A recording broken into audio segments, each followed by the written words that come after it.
my hand instinctively touching the smartwatch my aunt had given me for my 16th birthday. My name is Emma, and at 16, I never thought I'd be grateful for a piece of technology my stepdad had mocked relentlessly. "Please, Marcus, I'm sorry," I whispered, though I wasn't sure what I was apologizing for this time. Maybe for getting an A instead of an A+ on my physics test, or for taking too long in the shower, or for breathing too loudly during his favorite TV show. With Marcus, anything could trigger his rage. "Sorry doesn't cut it anymore," he growled, his fingers digging into my arm. I could smell the alcohol on his breath, stronger than usual. Mom was away at a conference, and Marcus had been drinking since noon. "You need to learn respect." The basement door creaked open, revealing the dark staircase below. Our basement wasn't the cozy, finished kind with a TV room or game area. It was the stuff of nightmares. Cold concrete, no windows, and a single bare bulb that flickered ominously. Marcus had accidentally broken the bulb last week, leaving the space in complete darkness. As he shoved me forward, I pretended to stumble, using the moment to press the emergency button on my watch 3 times, just like Aunt Sarah had taught me. "If you're ever in trouble," she'd said, her eyes serious, "this will send an SOS with your location to me and the local police." Marcus had laughed when he saw the watch. "What a waste of money," he'd said. "Like anyone would want to rescue you anyway." The stairs were steep, and in the darkness, I missed the last step. I fell forward, my hands scraping against the rough concrete. Above me, Marcus laughed. "Maybe a night down here will teach you some manners." The door slammed shut, followed by the distinctive click of the deadbolt. I sat in the darkness, my heart pounding. The basement air was damp and cold, carrying the musty smell of mold and forgotten things. Somewhere in the darkness, I could hear water dripping steadily. Drip, drip, drip. Like a countdown to something I didn't want to face. My watch vibrated softly. Aunt Sarah's response. "Hold on, Emma. Help is coming. Stay strong." I clutched the watch close, its dim display providing the only light in the oppressive darkness. Upstairs, I could hear Marcus moving around, his heavy footsteps creaking across the floorboards. He was probably getting another drink, settling in for another night of making my life hell. He'd married my mom 2 years ago, and since then, our house had become a prison of careful steps and held breaths. Mom didn't see it, or maybe she didn't want to see it. Marcus was charming when she was around, playing the role of the concerned stepfather perfectly. "Emma's been so rebellious lately," he'd say, shaking his head sadly. "I'm just trying to help her stay on the right path." The right path. I almost laughed at the thought. Marcus's right path was paved with bruises I had to hide and explanations I had to invent. "I'm just clumsy," I'd tell my teachers when they noticed my limping. "I fell during soccer practice," I'd say when friends asked about the bruises on my arms. The watch vibrated again. "Police are 5 minutes out. Stay quiet." I held my breath, straining to hear any movement upstairs. Marcus's footsteps had stopped, replaced by the sound of the TV blaring some sports game. In the darkness, memories of previous punishments flooded back. The time he'd locked me in my room for 2 days because I'd forgotten to take out the trash. The night he'd made me stand in a corner for hours because I'd gotten home 10 minutes late from school. Each incident carefully timed to happen when Mom was away, each bruise strategically placed where it wouldn't show. But this time was different. This time, I wasn't alone with my fear. The watch on my wrist was more than just a timepiece. It was a lifeline, a connection to people who would believe me, who would help me. Suddenly, the TV volume upstairs dropped. I heard Marcus curse, followed by the sound of heavy footsteps approaching the front door. My heart nearly stopped when I heard the authoritative knock. "Police, open up." The basement felt colder as I heard Marcus's muffled voice above, probably trying to charm his way out of trouble like he always did, but the watch vibrated one final time. "We've got you, Emma. Hold on." More voices joined the commotion upstairs. The sound of the front door being forced open. Multiple footsteps. Marcus's protests growing louder, more desperate. "Where is she?" a firm voice demanded. "Who?" "I'm here alone," Marcus replied, his voice carrying that fake confusion he perfected. "The basement," another voice said. "The signal's coming from the basement." The footsteps grew closer, and I heard the deadbolt being forced open. Light flooded the stairway as the door swung wide, revealing 2 police officers with flashlights. "Emma?" one called out.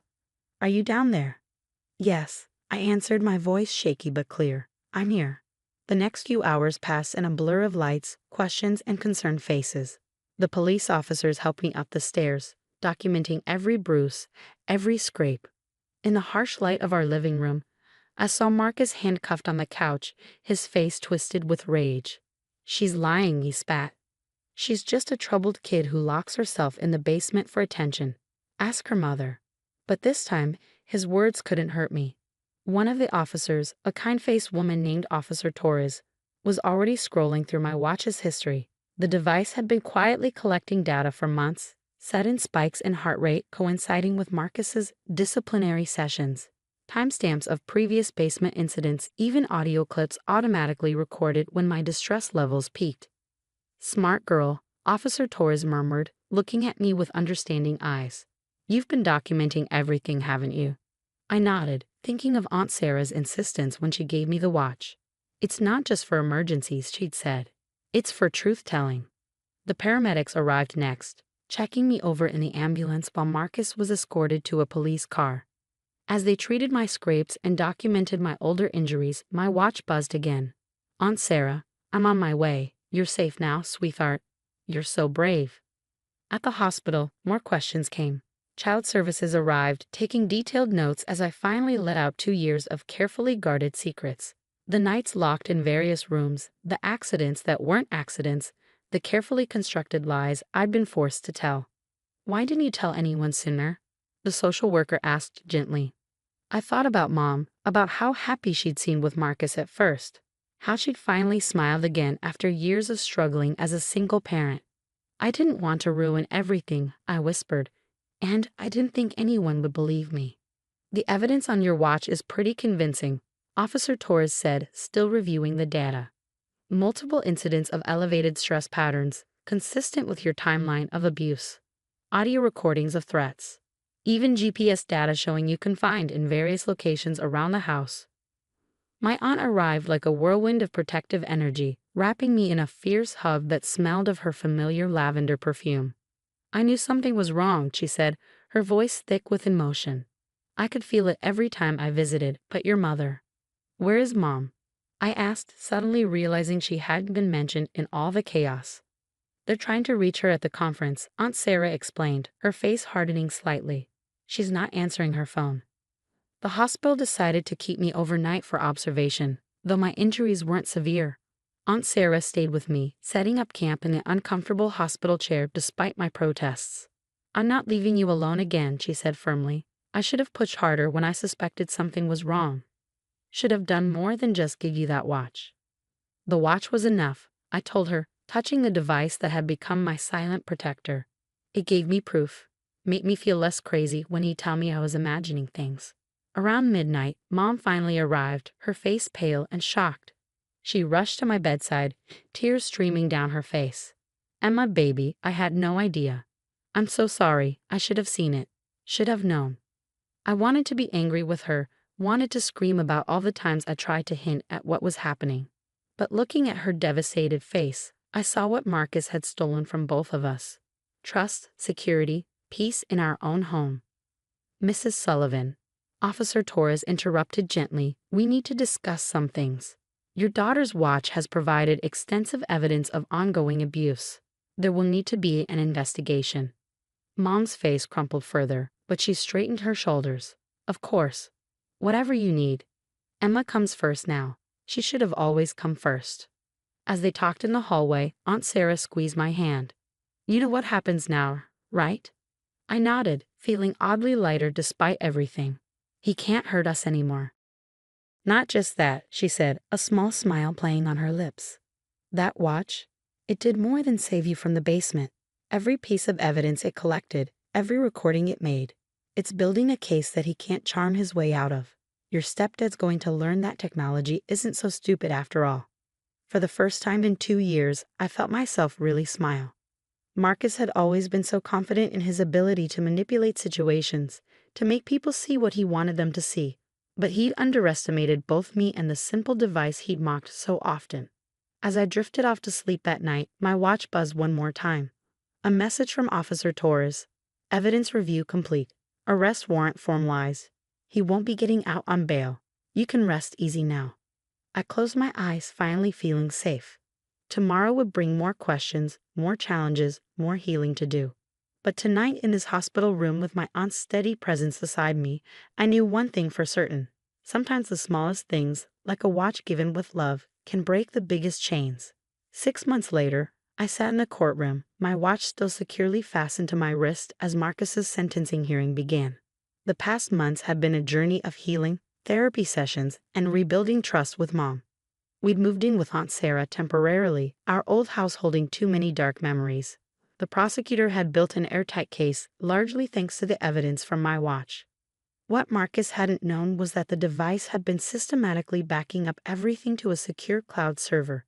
Every threat, every incident, every time he thought he was being clever, by hurting me where it wouldn't show. It was all there, time-stamped and documented. "Your Honor," the prosecutor addressed the judge, "the evidence collected from the victim's smartwatch presents a clear pattern of calculated abuse. The defendant didn't just harm Ms. Sullivan physically. He orchestrated a campaign of psychological torture, carefully timed to coincide with her mother's absences." Marcus sat at the defense table, wearing an ill-fitting suit that couldn't hide how prison had already changed him. Gone was the confident swagger, the charming smile that had fooled so many people. He looked small now, defeated. His lawyer had advised him to plead guilty, hoping for leniency. But the judge had seen the complete evidence package, over 2 years of documented abuse, all neatly cataloged by a device that Marcus had repeatedly mocked as stupid and worthless. Mom sat beside me, holding my hand tightly. She'd been through her own healing process, attending therapy sessions and domestic violence support groups. "I should have protected you," she'd say often, but I'd learned to respond with what my therapist had taught me. "We both survived him. Now we're both getting stronger." The judge's voice brought me back to the present. "Mr. Howard, stand for sentencing." Marcus rose slowly, his handcuffs clinking softly. For a moment, our eyes met, and I saw a flicker of the old rage there. But this time, I didn't flinch. I had nothing to fear from him anymore. "This court has reviewed extensive evidence of systematic abuse against a minor," the judge began, her voice stern. "What makes this case particularly disturbing is the calculated nature of your actions. You deliberately timed your abuse to avoid detection, used psychological manipulation to maintain control, and showed a complete disregard for the physical and emotional well-being of a child in your care." Aunt Sarah squeezed my shoulder supportively as the judge continued.